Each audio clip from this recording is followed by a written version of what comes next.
Hey guys, Prowl 1701 here, and today we're going to talk about the Book of Boba Fett, Episode 1. Was it Stranger in a Strange Land? I've been looking forward to this series because it's neat. It was neat in The Mandalorian really seeing Boba Fett come into his own on screen, because as awesome and cool as Boba Fett's always supposed to have been, to me that was always in the expanded media and never in the actual movies, because he was clever in Empire Strikes Back when he tracked Han down. And that's really about it. He didn't really do much. And in Return of the Jedi, he kind of sucked, actually, if you think about it. So it was really neat seeing him when he first shows back up in Book of Boba Fett. Or not Book of Boba Fett, but in Mandalorian, and he's just a badass. I mean, he's awesome. And like when he first shows up, was that episode 6, and he's got that bantha stick or whatever it is, and he's just sitting there whooping up on those stormtroopers, bashing their helmets in. I was sitting there going, oh my goodness, this is the Boba Fett I always wanted. And then when he gets his armor on and he starts waxing them with Mando, it's just really nice to see Boba Fett kind of living up to the legend of Boba Fett on screen. So it's interesting to see how they do it here with the episode cutting back and forth between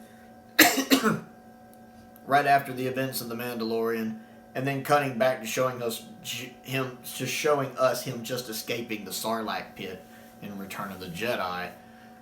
It's a great way to do the backstory without just giving us an exposition dump. You know, we're not just having info dumped on us. You know, I'm not sitting here going, bored now. It's a great way to give us that backstory while still making us feel like we're on an adventure. I thought it was really neat seeing him wake up in it. You know, in the thing's belly, basically, and seeing the stormtrooper and watching him frantically kind of punch a hole through it, which is kind of weird, and just flamethrower his way out of it. And then you see his fist punch out of the sand. I'm not going to lie. It's a little unbelievable he could claw his way out of that thing and make it that far away. Although, who knows how big that thing is underground. Maybe he didn't have far to go in the sand. I don't know. You see that fist punch out? I was fist punching the air, too. And he's like covered in dirt and intestinal. Ooh. And then the way they did it with the Jawa stealing his armor, that's exactly how I figured it was happening. You know, I was wondering how come he doesn't have his armor later. And that made sense. That's what I thought. The Jawas, because the Jawas are that type. Well, if you're not healthy enough to keep it, then it's ours. And if we can sit here and knock you out and keep taking it, then legally it's ours. That's how it works on this planet. I really want to see a scene of him, like in episode 2 or 3, where he just goes and waxes all of those Jawas. He shows up pissed off and just decimates all of them. I want to see that. I want to see some Jawas get exterminated, because they're kind of pricks. I don't like Jawas. You think they're adorable and cuddly, but they're assholes. I want to see a Jawa slaughter. The episode, I really like the parts in the present probably better. I liked seeing him kind of healed up in the back to tank. It was a great excuse for us to have the flashbacks. I like seeing the shots of Kamino and the shots of him picking up his dad's helmet. That was pretty cool. But I enjoy what's going on there with him, with the people coming in to pay tribute. And the one guy's like, there's still a matter of tribute. And he's like, wait, I'm confused. They want you to pay tribute. Wait, what? Aren't they supposed to pay me tribute? Definitely, that looks like that could form problems later. Brave messenger, considering if that had been Jabba, he'd have been down. The messenger would have been down in the Rancor pit. But maybe that new mayor's testing Boba to see what kind of metal he's made out of. Maybe that's why he sent the delegate instead, methinks. And then I enjoyed watching him go into the cantina, and it's kind of like the cantina from A New Hope, and seeing people, from Return of the Jedi and Star Wars in there playing. That's pretty cool. Like Max Rebo and all that. That's neat. I like that. And then when they get their helmets back and it's got all the coins in it, I like that. I love the battle right outside. When I first saw their little force shields, I'm like, what is that from? What is that from? That reminded me of something, and I didn't know what it was. You ever seen that? You see something that reminds you of something, and you're not sure what it is. I'm like, what is that reminding me of? And it took me a minute, and then I'm like, oh yeah, it makes me think of those shields from episode 1 that the Gungans use in the droid attack. Because it didn't even occur to me it was a Star Wars thing. I just knew I knew it from something, and it finally clicked in my head. It reminded me of those force shields from episode 1. And it was neat how they were trying to box them in with them But it's Boba Fett. He's not taking that crap. I like watching him and the assassin with him. I can't remember her name. I like her. The actress playing her is really good. Just watching them working together, and I like the Grimorian guards getting some good licks in it. They just look like beasts. I enjoyed that. It was a lot of fun to watch. Everything in the past with the Sandman was neat, because I couldn't figure out the direction it was going to go. With the kid, was he going to kidnap the kid? Was he going to threaten the kid to escape?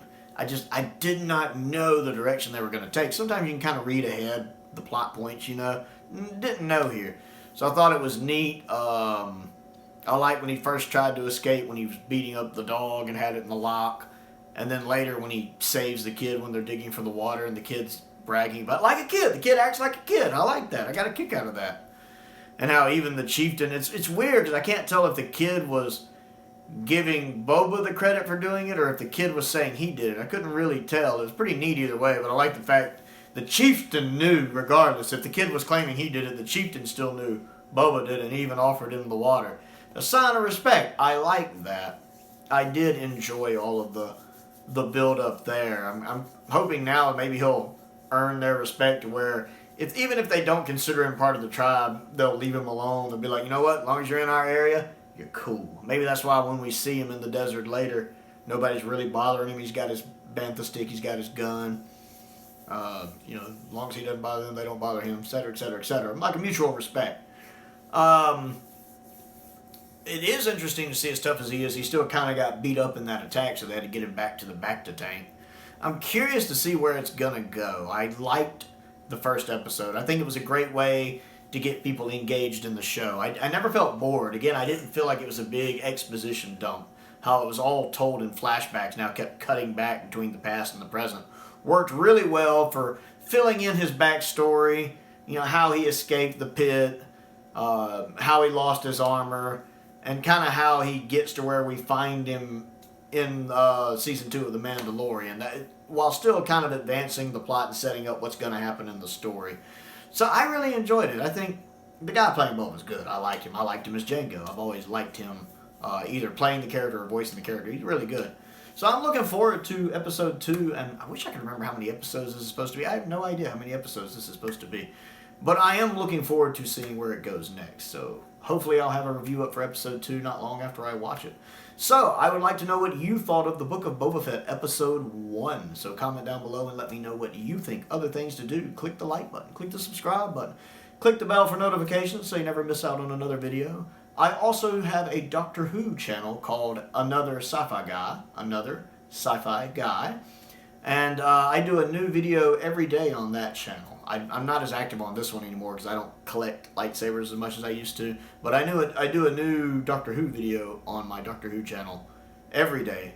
If you're also a Doctor Who fan, check that out. I also have a Patreon. If you like what I do and would like to contribute to what I do, there is a link to my Patreon down in the description below as well. And that gets you, it's mostly about Doctor Who related stuff, but it does get you access to stuff, and it gets you video requests, polls to vote in, outtakes, bloopers, showing off some of my collectibles and stuff because I'm really big on my material things. So if there's anything there that interests you, just check that out down in the link below.